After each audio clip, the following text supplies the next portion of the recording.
St. Patrick's Day is tomorrow, and if you're looking for a hearty dish with an Irish flair, we have something for you. Chef Rebecca Waldron from Bush's is here now to show us how to make a special shepherd's pie. Welcome. Thank you. Hello. It's great to be here. Smells good already. Oh, well, thank you. Yes. No. So what we've done here, this is a shepherd's pie. It's very typical of the heartier fare you would find in Ireland and the British Isles. And so this is made with lamb. So we've already browned off our coarse ground lamb. Okay. We have that ready right here. And then we started by sauteing some onions, some leeks, and then we added some parsnips, which are a wonderful vegetable that people just don't use enough. Why do you love them so much?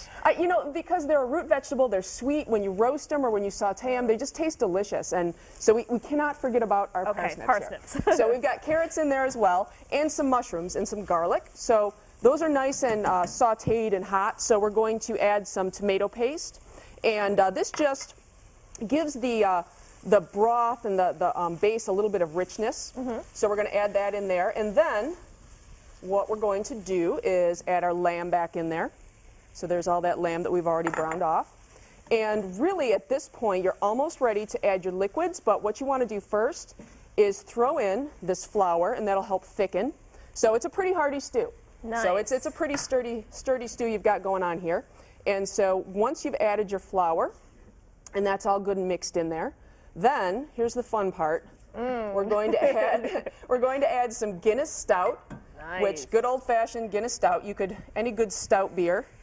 So we're going to add that right in there. And the Guinness is going to cook down, so you're not going to have alcohol in the dish. When it's finished, that Guinness is just going to give it a real nice, rich, kind of that good beer flavor in there without having all the alcohol flavor in there as well. Nice. So you can have a Guinness in your hand and then exactly. have the Guinness in your shepherd's pie too, if you'd like. Shepherd's pie, a little bit for the chef. So just a few more things in there. We're going to add some Worcestershire. We're going to add some thyme, stir our dried thyme in there, and then some either beef or vegetable broth. This is vegetable broth. Okay. You can do either one. And you're going to bring that to a simmer, and that'll simmer for about 20 to 30 minutes. Just to get everything thickened and cook it up a little bit.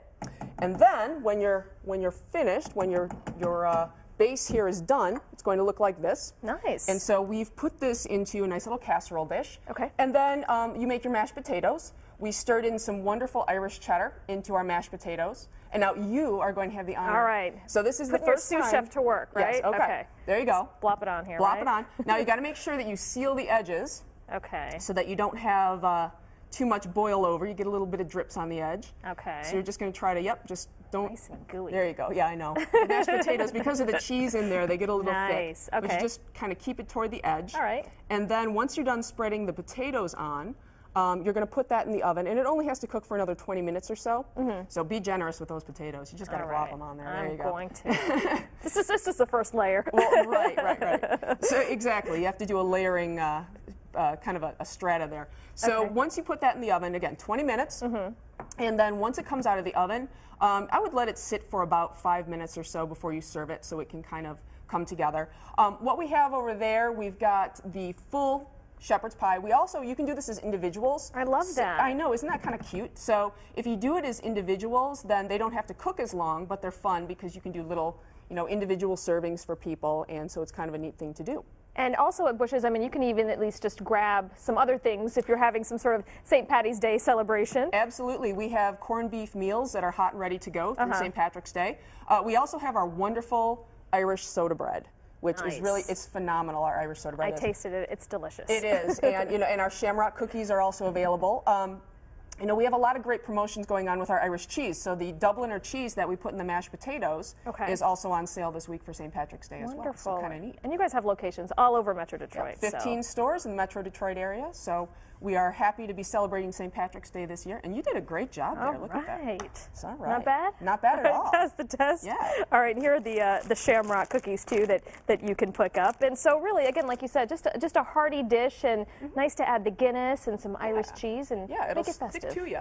We like that. All right, thank you so much for joining us. We're going to have the details on this recipe for you on our website, WXYZ.com. Just check the scene on 7 section. Thank you very much, Anu. I am looking